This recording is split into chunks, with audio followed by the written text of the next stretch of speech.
Hello everyone. Tonight I want to tell you something strange. Something that if it lands in your bones the way it should, might make you angry, might make you laugh, and hopefully, might make you stop hurting in the same old ways.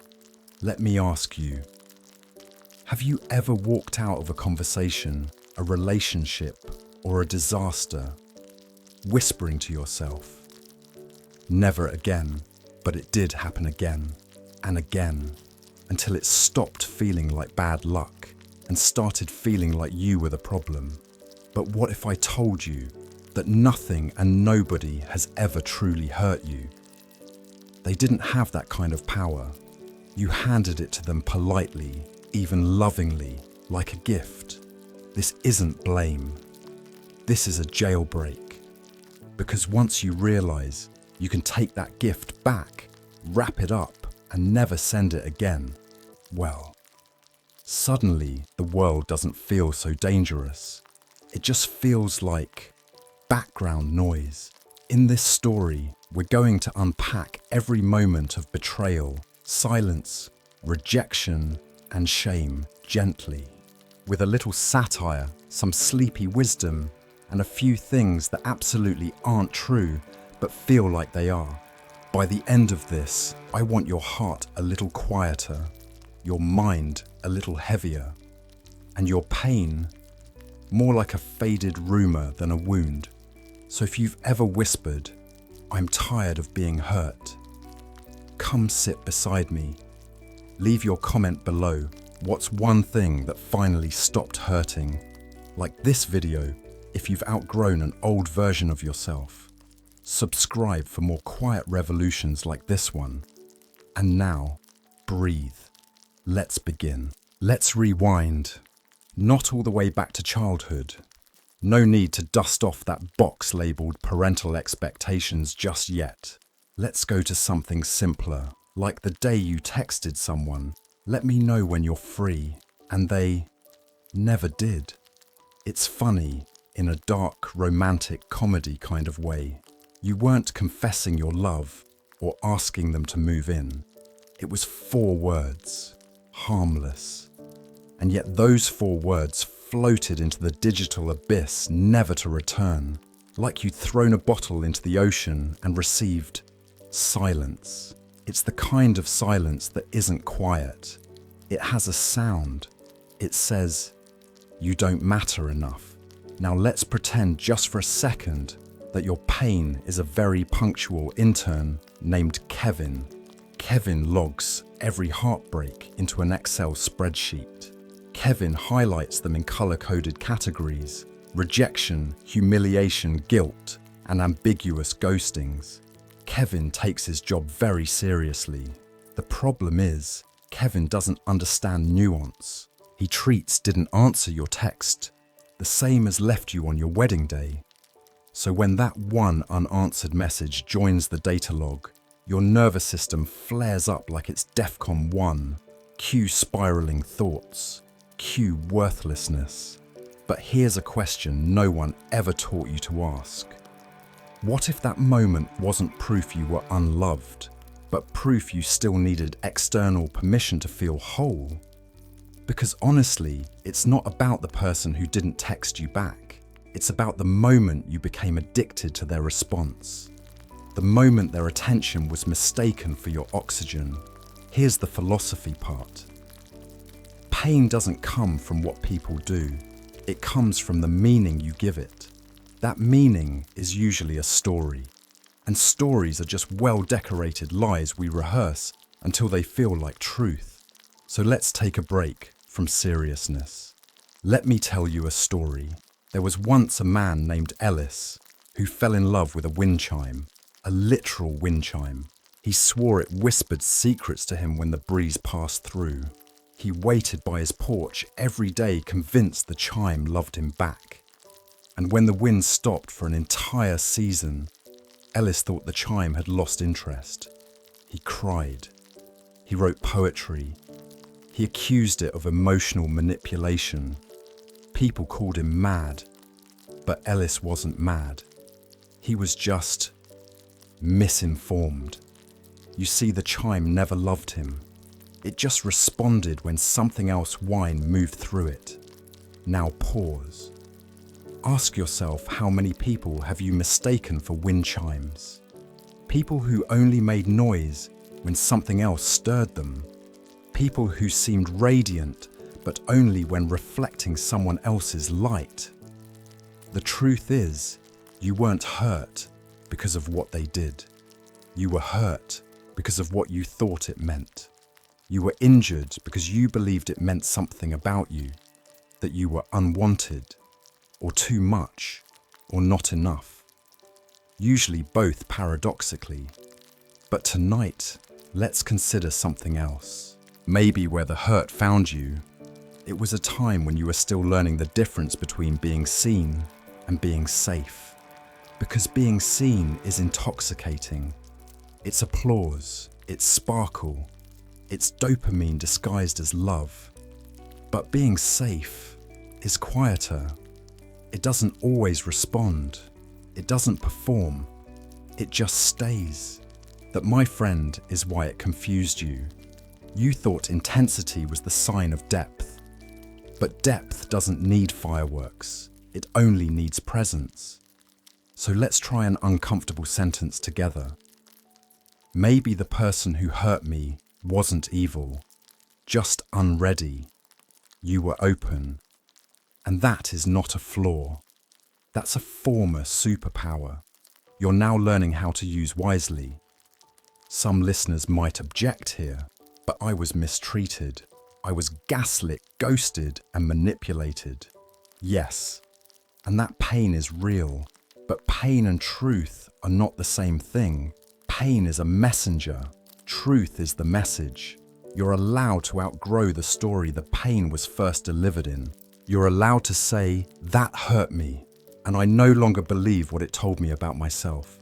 Let me say that again quietly, in case the version of you from 2 years ago is still listening in the corner. You no longer have to believe what pain once told you about who you are. Ellis eventually took down the wind chime. He kept it in a box labelled weather-dependent relationships. And on sunny, still days, he remembered it fondly, not because it spoke, but because he finally learned to listen to something else. His own breath, his own voice, his own enoughness. Let this be the beginning, the moment you stop asking pain to explain you, because where the hurt found you is not where it has to leave you. You weren't cold, you were finally aware. But awareness at first feels like numbness wearing a nice suit.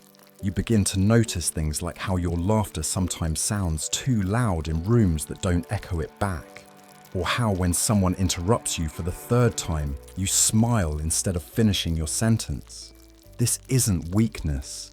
This is the mind trying to make peace with patterns it hasn't named yet. You see, somewhere along the line, you were taught to take up less space, not out of humility, but out of fear. And fear is a terrible tailor. It stitches armor so close to the skin, you start mistaking it for personality. You say things like, I'm just easygoing, when what you mean is, I'm used to not being considered. You say I'm chill, when what you mean is, I've mastered the art of disappointment prevention. But let me tell you a secret, you probably forgot you didn't build your armor. You were born with it. It was never clunky. It wasn't forged in trauma. It was awareness, pure and precise. But over the years, people convinced you to take it off to be real, vulnerable, open. And openness is beautiful, until it becomes a hallway for people who don't wipe their feet. So you got trampled, emotionally mugged by the same kind of people who once asked, why are you so guarded?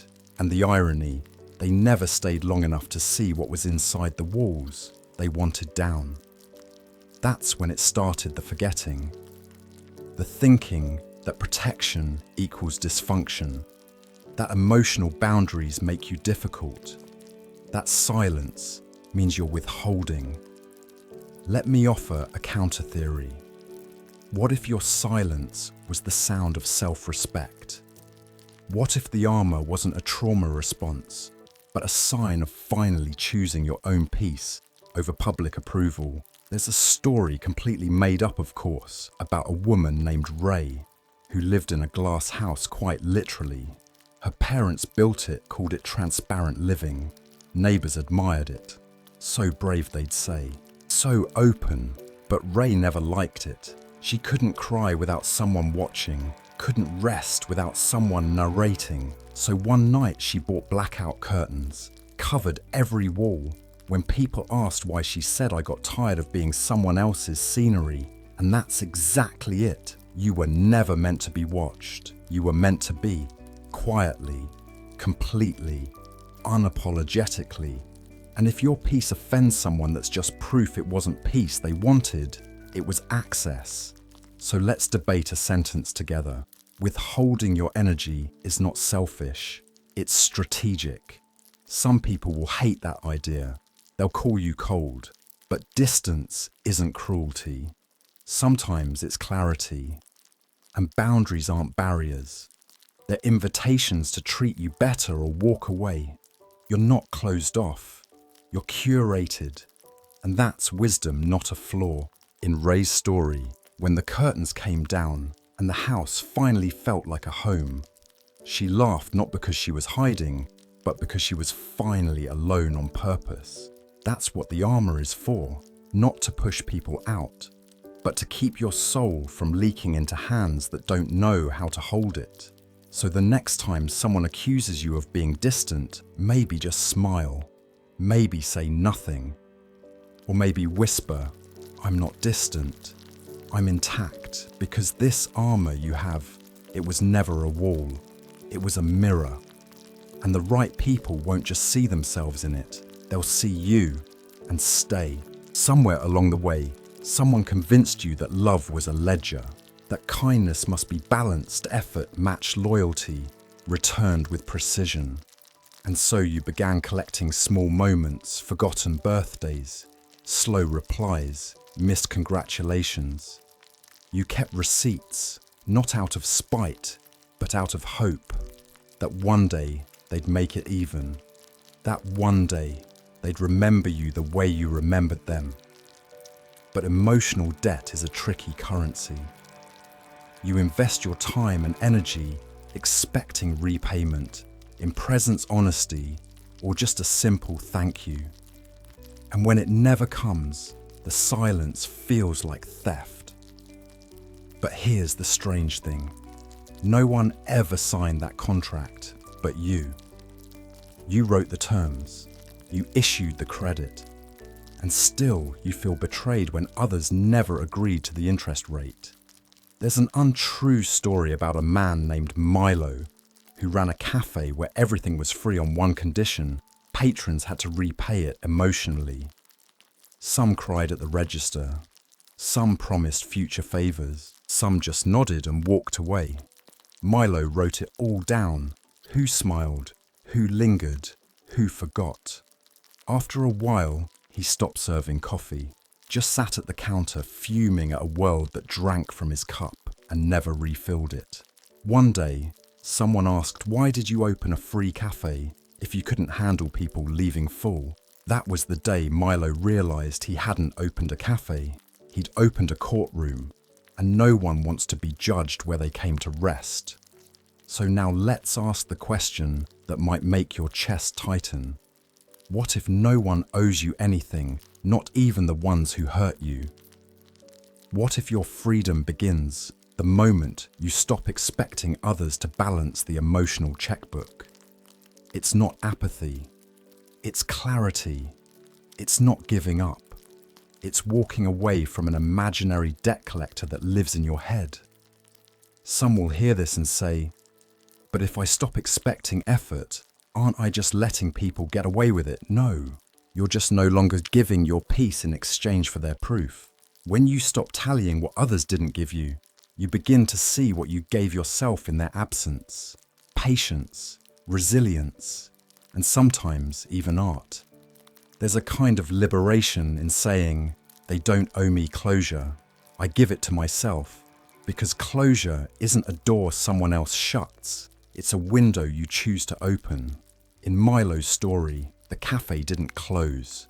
He just put up a new sign, pay with presents, or pay nothing at all. And surprisingly, the people who stayed longer, not because they had to, but because they wanted to. That's the difference. And that's the release. Let go of the debt. Let go of the balance sheet. You were never a banker. You were a human being, giving freely, loving, deeply, learning gently. You are not owed. You are whole. Silence is a strange teacher. At first, it feels like punishment, like being locked out of a room where something important is happening. But over time, you realize silence wasn't the door closed on you. It was the room you were meant to discover within yourself. Most people treat silence like it's empty, but it isn't. It's just unoccupied, and that makes them nervous. So they fill it with noise, with explanation, with over-apologizing, over-sharing, over-defending. You used to do it too. Someone misjudged you, and suddenly you became a lawyer in your own defense. You explained yourself into corners. You gave your reasons like receipts. You kept proving your worth to people who weren't even asking because they weren't listening. You thought words could fix misunderstandings. But the truth is, misunderstandings aren't always accidents. Sometimes they're convenient. Some people need to misinterpret you to stay comfortable in their version of the world. Enter silence. Not the cold kind that cuts, but the still kind that guards. The kind that says, I see you. I disagree, but I'm not auditioning for your approval today. There's a fictional story about a monk named Sorrow who took a vow of silence, but only on Tuesdays. The villagers thought it was holy, even mysterious.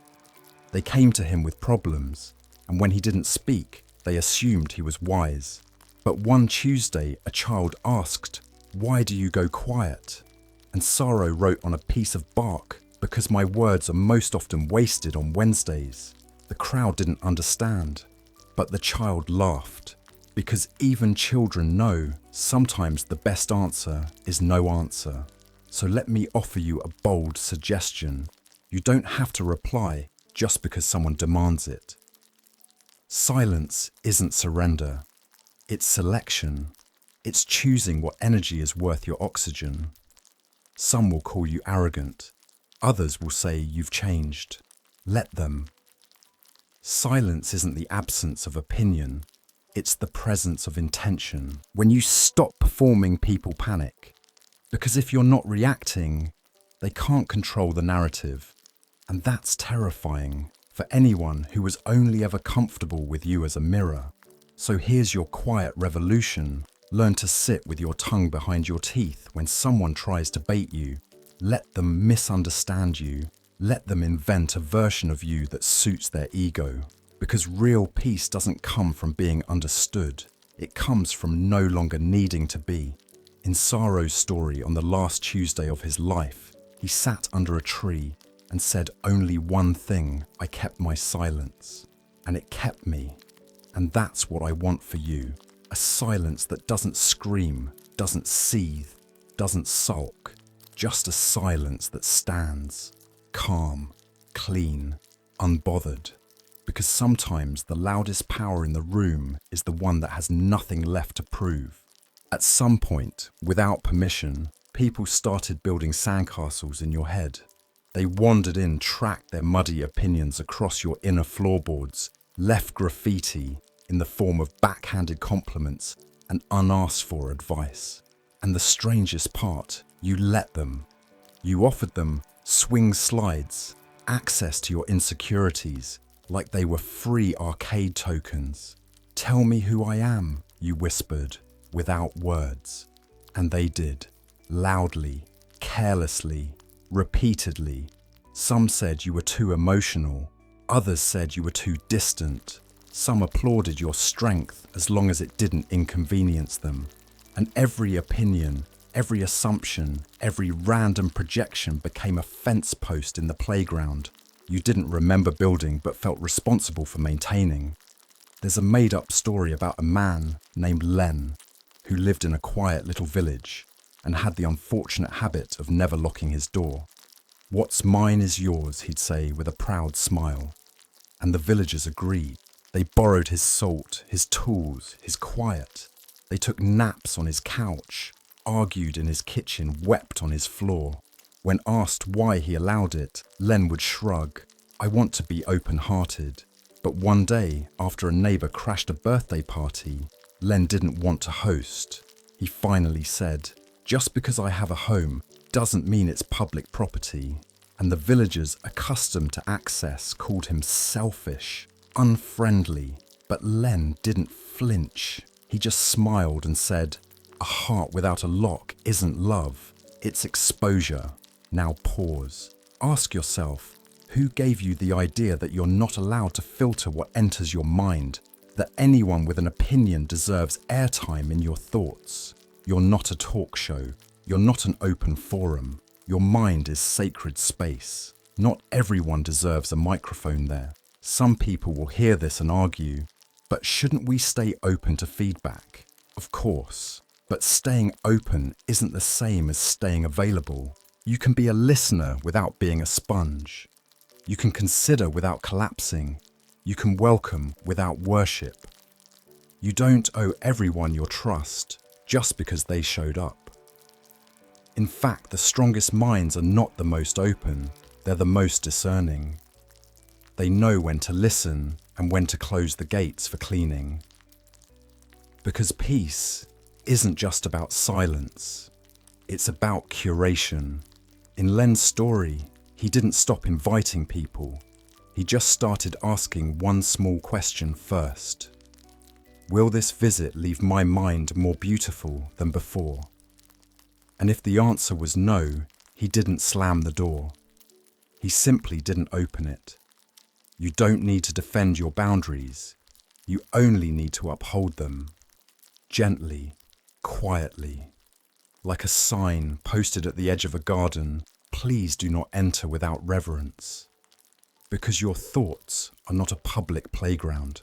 They are a temple. And not everyone should be allowed to track their footprints across the floor. Rejection doesn't knock politely. It barges in like it owns the place. Throws your expectations on the floor and laughs while you try to sweep up what's left. It's rude. It's sudden. It never texts first. And yet without realizing it, you've built half your character on the back of it. The jobs you didn't get, the people who weren't ready, the clubs you weren't cool enough for, the friends who disappeared when your sadness lasted longer than their patience. At the time, it felt personal, like the universe had mistaken you for someone disposable. But what if rejection wasn't a wall, but a signpost? What if every closed door was a hand-drawn arrow, scribbled by fate itself, pointing not away from your worth, but toward your alignment? There's a fictional tale about a girl named Thalia who fell in love with maps, not the regular kind, but broken ones. She collected crumpled navigation scraps from junkyards, back seats, glove compartments of cars, long abandoned. Her walls were covered in routes that went nowhere, roads ending in rivers, trails erased by time. People laughed. These maps are useless. But Thalia smiled. They tell me exactly where not to go. And strangely, she never got lost. While others followed polished GPS directions into traffic and despair, she wandered freely, trusting her failures more than their certainty. So, here's a bold sentence to try on for size. What if the no you hated most was the only thing keeping you from betraying yourself? Some people will scoff. Easy for you to say. Rejection hurts. Of course it does. But pain doesn't mean wrong. It just means redirection. Rejection is life's way of whispering, not here, not them, not this. And when you stop taking it personally, you start reading it like coordinates. The friend who stopped inviting you. That was your cue to stop shrinking to fit spaces that only tolerate you. The date who ghosted you, that was the map showing you how to stop romanticizing inconsistency. The mentor who overlooked you, that was the beginning of self-reliance. Rejection isn't a verdict, it's an invitation, not to prove yourself, but to find yourself without needing to pass through someone else's gate. Thalia, in her story, was once offered a shiny new atlas, clean, accurate, popular. She turned it down. If it hasn't been torn, it hasn't been tested. That's how I want you to see your scars, not as mistakes, but as revisions to your internal compass. You no longer need to beg for entry where the door keeps slamming. You can simply reroute, quietly, confidently, because every no you survived taught you how to keep walking. Every silence taught you to speak more clearly to yourself. And every push away became a pull towards somewhere more honest. So tonight, lay down the shame of being left behind. Hold up the rejections like a map drawn by storm and whisper, "Thank you for showing me where not to stay." Fear doesn't walk in with a warning. It sneaks in dressed like wisdom. It wears a suit and carries a clipboard pretending to protect you. Don't try that, it says. You'll embarrass yourself. Don't ask for more, it whispers. You're lucky they even tolerate you. Fear always sounds like it's on your side until you realize you haven't moved in weeks. You haven't asked. You haven't shown up. You haven't breathed too loudly. Not because you're calm, but because you've mistaken paralysis for peace. But fear was never truth. It was just a badly written manual handed to you by someone who once gave up too soon. There's a fictional story about a boy named Idris who was afraid of stairs, not heights, not falling, just stairs, spiral ones especially. His mother told him once that her uncle fell down a staircase and never recovered. Idris never met the uncle. The story may have even been made up, but it didn't matter. The image stuck. So for years, Idris only lived on the ground floor, never went upstairs, never explored rooftops, never saw how small the world looked from above. Until one day, at age 32, he moved into a house with no elevator and forgot to be afraid. He climbed, one slow step, then another, and halfway up, something unexpected happened. He laughed, not because the fear was gone, but because it had been so quiet, so convincing, so utterly wrong. That's the thing about fear. It doesn't need to scream to stop you. It only needs to repeat itself softly, often, and under the guise of safety. So here's a sentence you might resist. Just because something feels unsafe doesn't mean it is. It might just be unfamiliar. Some people live their whole lives mistaking tension for truth. But if you look closely, fear rarely speaks in facts. It speaks in memories, in borrowed warnings, in outdated instincts. Fear is the echo of a time you didn't have the tools you have now, but you're not that person anymore. And even if you are, you still climbed stairs this morning. You still opened your phone. You still pressed play on a voice like mine, knowing it might change something. That's not fear. That's bravery in disguise. Idris in his story now lives on a hilltop. When asked why he moved so high up, he smiles and says, "Because fear doesn't climb well." And he's right. Fear prefers flat, predictable terrain. But your soul was built for altitude, built for wind, built for the kind of view that only comes after a stretch of trembling steps. So tonight, sit with your fears, not to obey them, but to observe them. Ask them their names.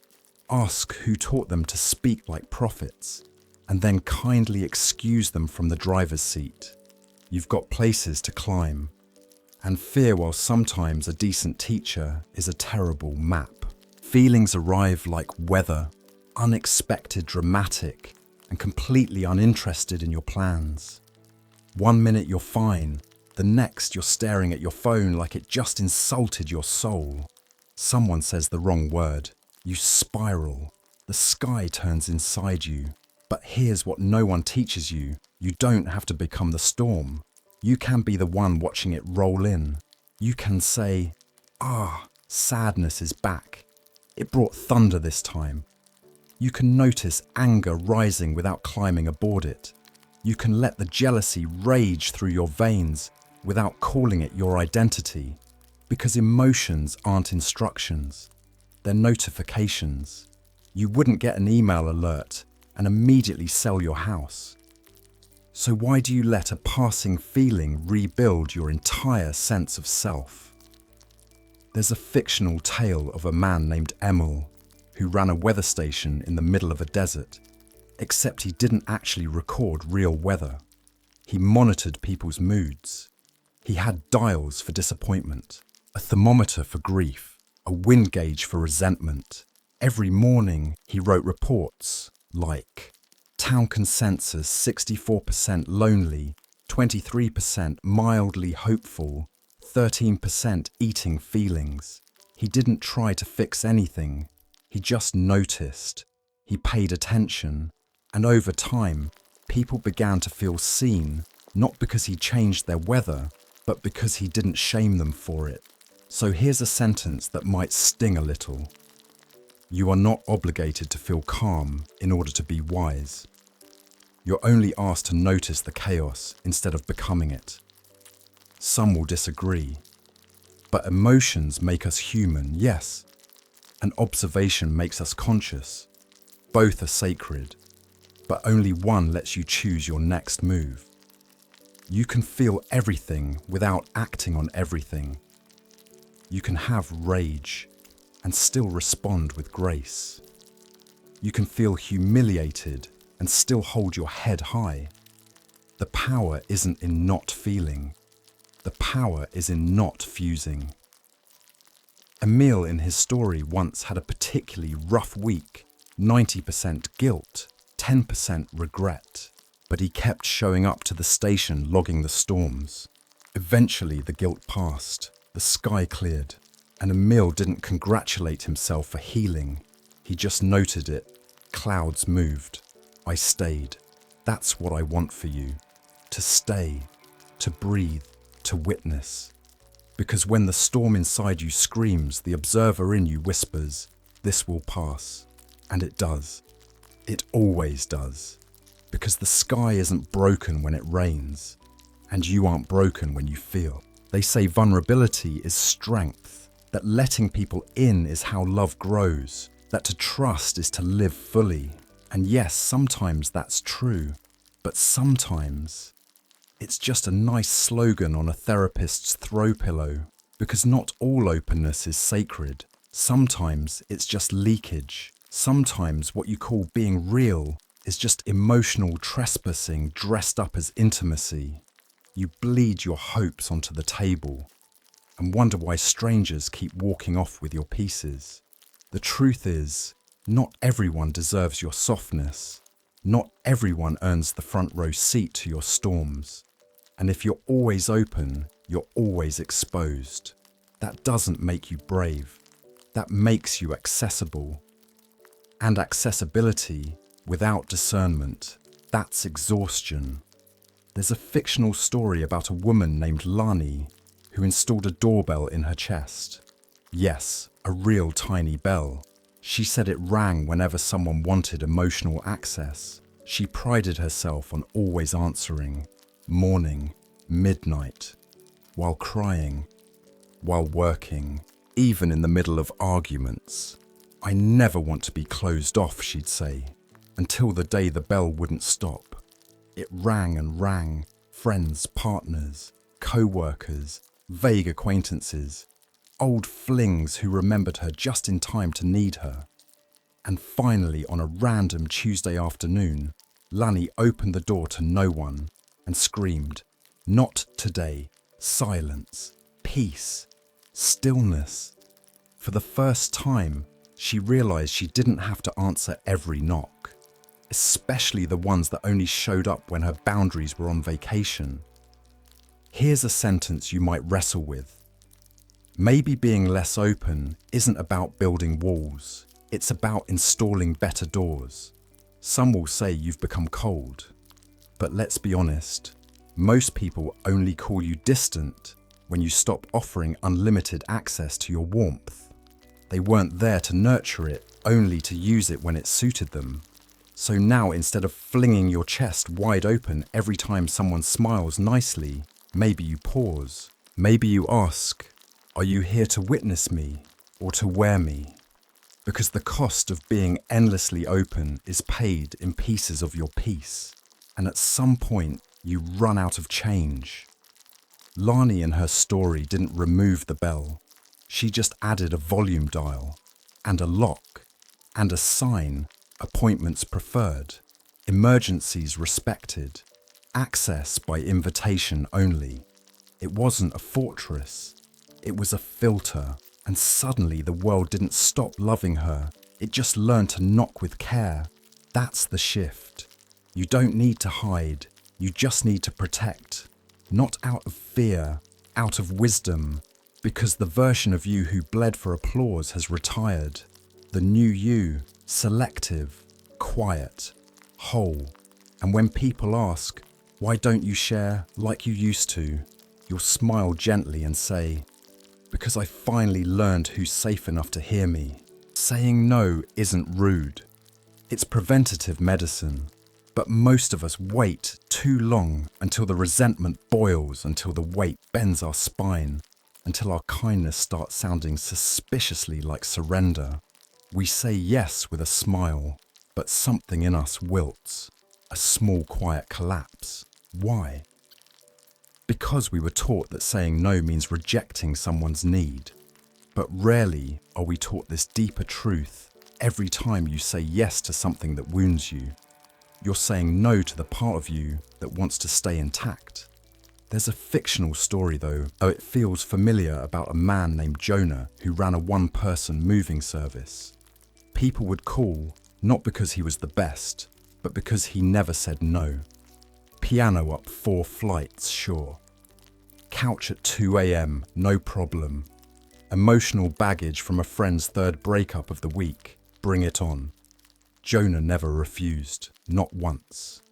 Until one day, his back gave out, collapsed mid-staircase with a bookshelf strapped to his shoulders. As he lay there, staring at a ceiling crack shaped like a question mark, he whispered to no one in particular, why didn't I just say no? The bookshelf didn't answer. It just kept crushing him. That's how self-abandonment feels. Quiet, constant, heavy, not heroic. Just habitual. So here's a sentence that might spark resistance. You don't need a reason to say no. I don't want to is enough. That's a full sentence. That's a boundary with a period. But people won't like it. Not the ones who've grown fat on your compliance. They'll call you selfish, dramatic, even cruel.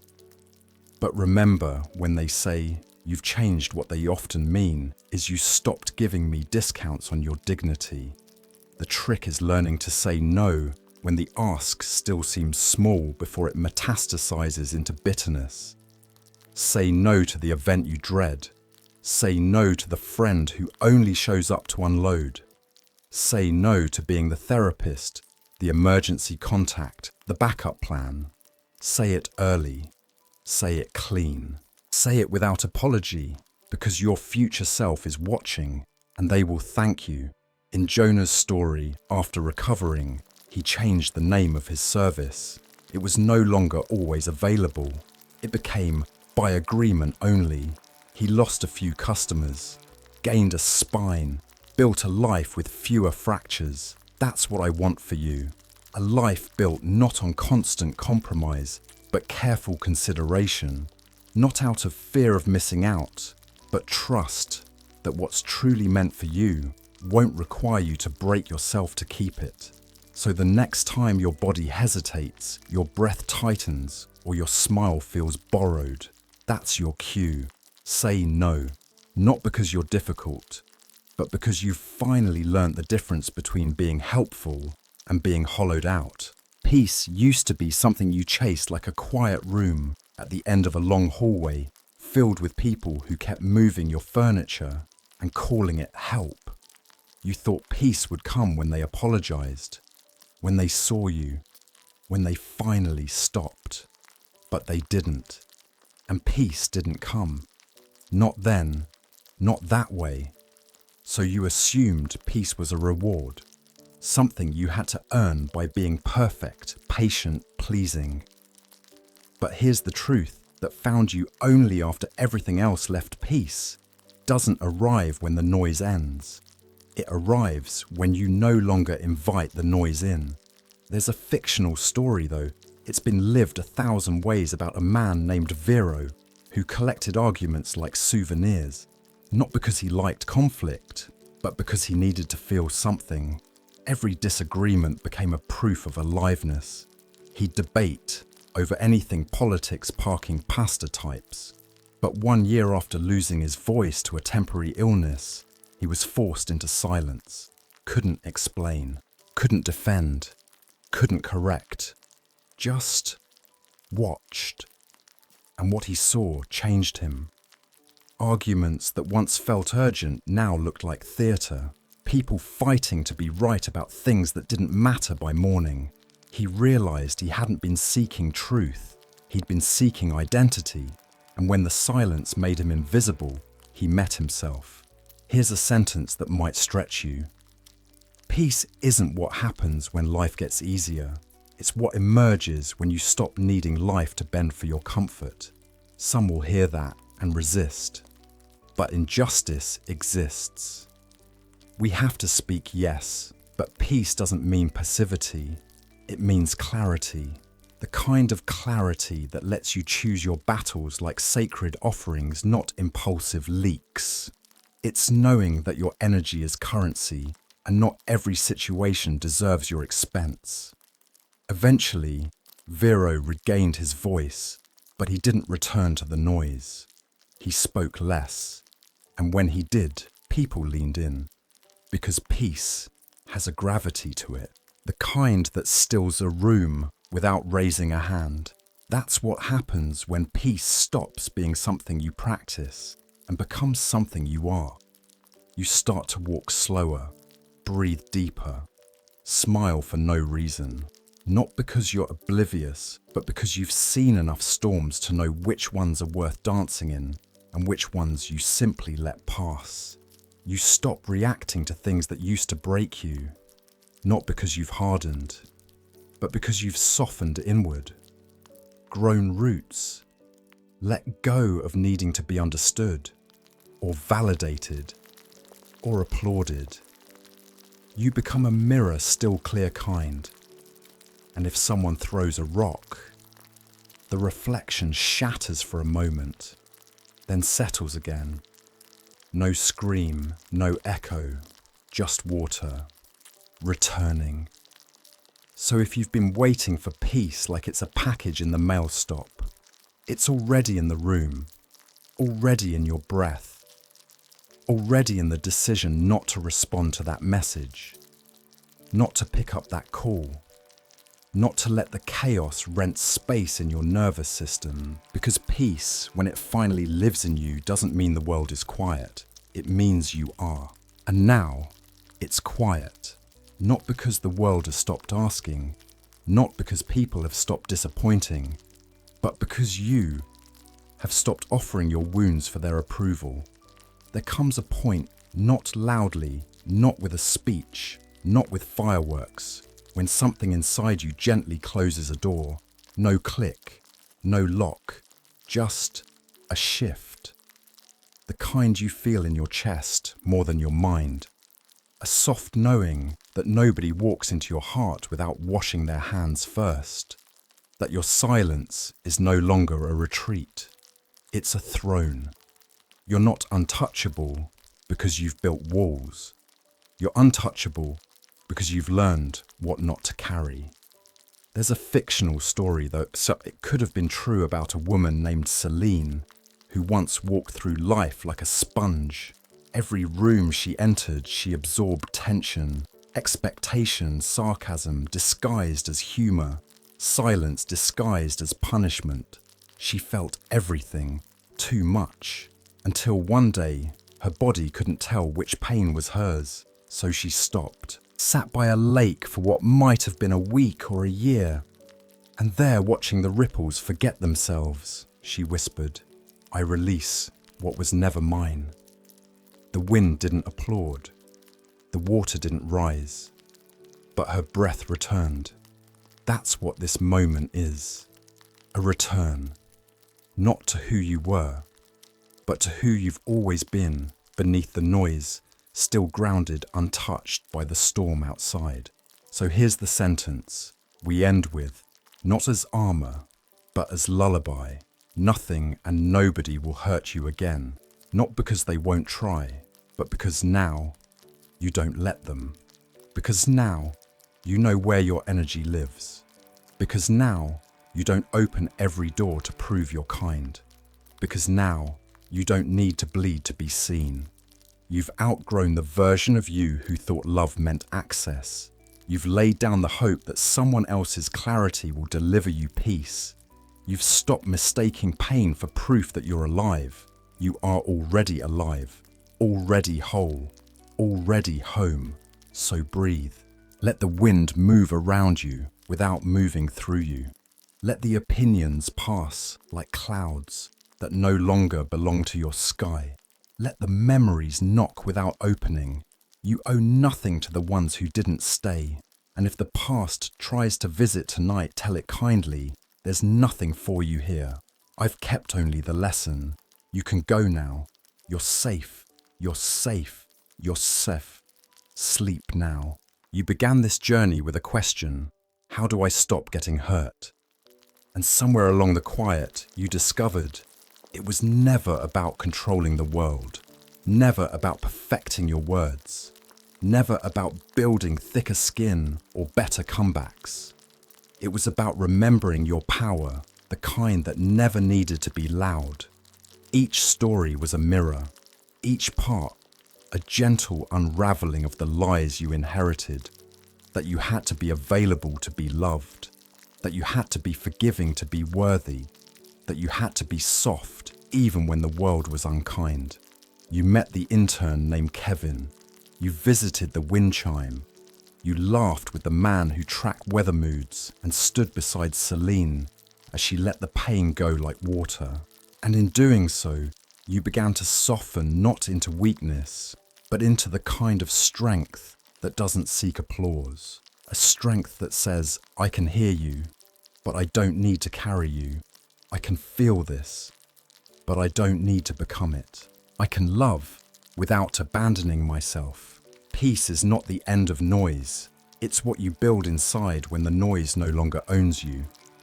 So take this with you, not as a lesson, but as a remembering. You are not a sponge. You are not a playground. You are not a mirror for someone else's storm. You are the stillness that remains, the breath that returns, the self that never truly left. And now, nothing and nobody will hurt you again, because now you protect what matters most.